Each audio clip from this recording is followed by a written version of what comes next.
and we couldn't conceive of sort of soft pedaling that in the movie and really doing anything resembling the book, you know. He's the poet of American absurdity, the filmmaker who finds cosmic jokes hiding in grocery store parking lots and existential dread lurking behind suburban lawns. Joel Coen doesn't just make movies. He performs autopsies on genres, dissecting their conventions to reveal the dark comedy beating at their hearts. But when he discusses the films that influenced his singular vision, Coen doesn't sound like a deconstructionist. He sounds like a fan who fell in love with cinema's ability to lie beautifully. The world is a comedy to those who think, a tragedy to those who feel. I prefer thinking. For Coen, cinema has always been about the gap between what people say and what they mean, between what they plan and what actually happens. His films don't mock their genres so much as reveal the absurdity that was always there, waiting for someone with the right sense of humor to notice it.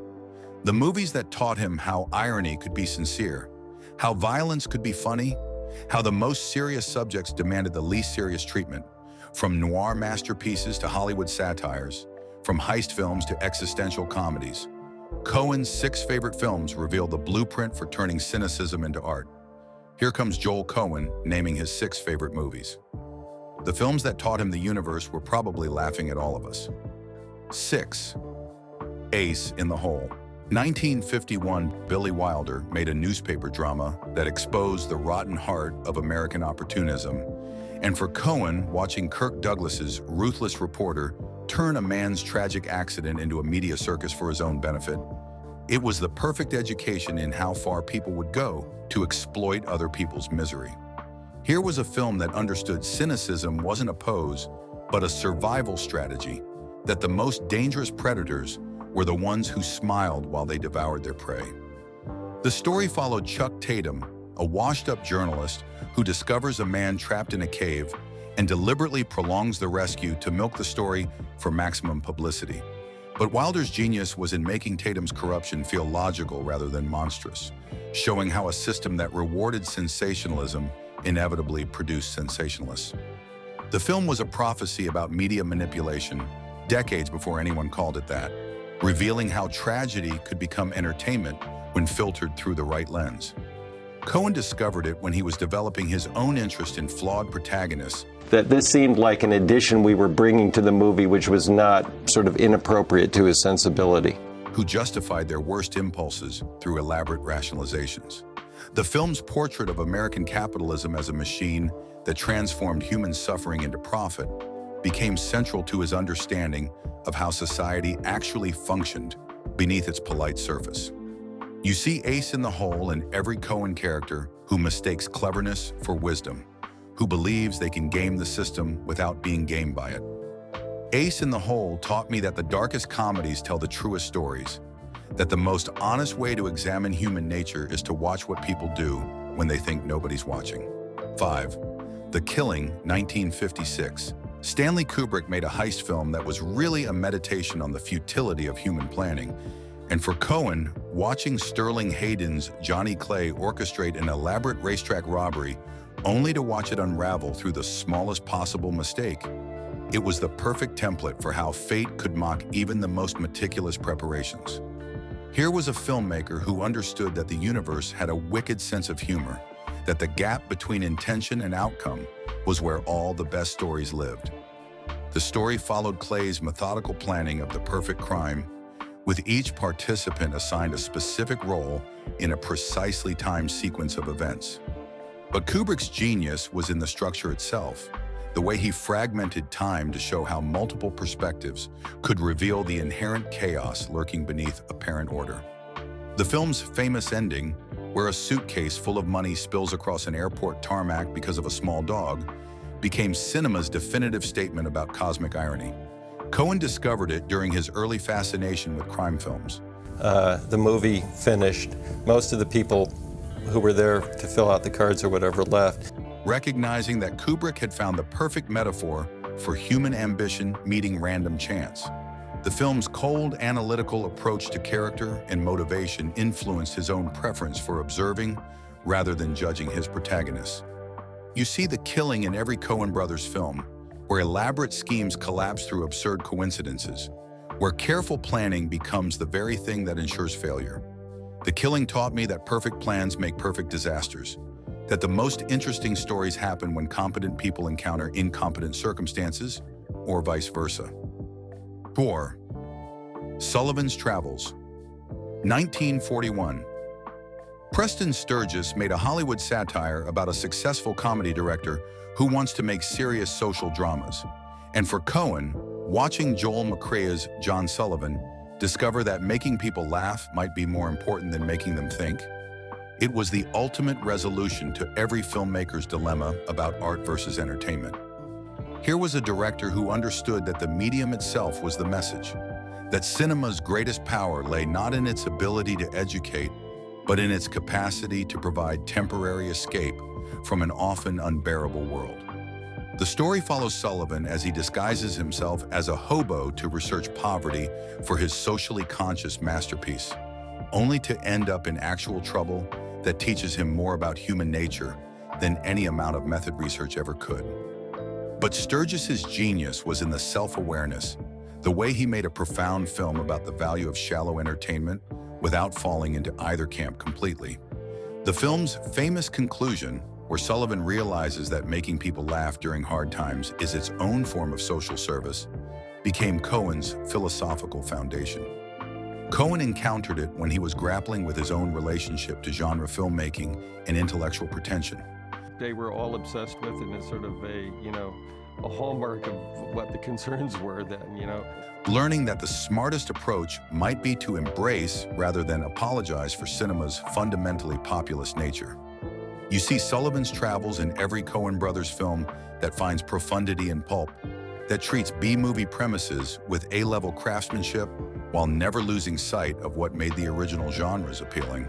Sullivans Travels taught me that the best way to be serious is to not take yourself seriously, that entertainment and enlightenment aren't opposites but dance partners. 3. The Maltese Falcon, 1941. John Huston made a detective story where everyone was lying, including the detective. And for Coen, watching Humphrey Bogart's Sam Spade navigate a web of deception, where truth was just another commodity to be traded, it was the perfect introduction to moral ambiguity as a storytelling principle. Here was a film that understood that in a corrupt world, the only honest response was a kind of principled dishonesty, that survival required becoming fluent in the language of betrayal without losing your essential self. The story followed Spade's investigation into his partner's murder, which led him through a maze of femme fatales, international criminals, and police corruption, all centered around a legendary bird statue that might or might not be authentic. But Huston's genius was in making Spade's motivations as mysterious as everyone else's, creating a protagonist who was neither hero nor villain, but something more interesting, a professional who understood that in his line of work, moral purity was a luxury he couldn't afford.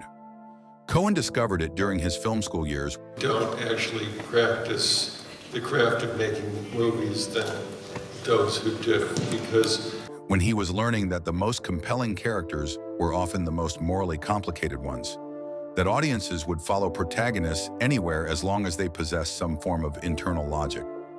The film's hard-boiled dialogue and cynical worldview became central to his understanding of how character could be revealed through speech patterns and moral choices. The Maltese Falcon taught me that everyone's lying, especially when they're telling the truth, that the most honest stories are about people trying to survive in fundamentally dishonest situations. 2. The Night of the Hunter, 1955. Charles Laughton made a fairy tale about evil, disguised as righteousness. And for Coen, watching Robert Mitchum's psychotic preacher hunt two children through a nightmare landscape of Depression-era America, it was the definitive lesson in how horror could emerge from the most familiar settings. Here was a filmmaker who understood that the most terrifying monsters weren't supernatural creatures, but ordinary people who had convinced themselves that their worst impulses were divinely inspired, that true evil always wore the mask of moral authority. The story followed the murderous Reverend Harry Powell as he pursued two children who knew the location of their dead father's stolen money, creating a chase that felt both mythic and utterly grounded in American Gothic reality. But Lawton's genius was in the visual poetry, the way he made every frame feel like a stained glass window designed by someone with a very dark sense of humor. The film's famous shot of Mitchum silhouetted against the horizon on horseback became cinema's most iconic image of inexorable pursuit. Coen discovered it when he was developing his own interest in American grotesques. We just didn't think about the original movie very much. We responded to the novel when we first... Characters who embodied the country's capacity for self-deception and violence beneath its surface respectability. The film's blend of childlike innocence and adult corruption became central to his understanding of how comedy and horror could coexist in the same frame. You see Night of the Hunter in every Coen brothers film where menace lurks behind folksy charm, where the most dangerous characters are often the most charming ones. The Night of the Hunter taught me that true evil always quotes scripture, that the most frightening villains are the ones who genuinely believe they're doing God's work. 1. Sunset Boulevard, 1950.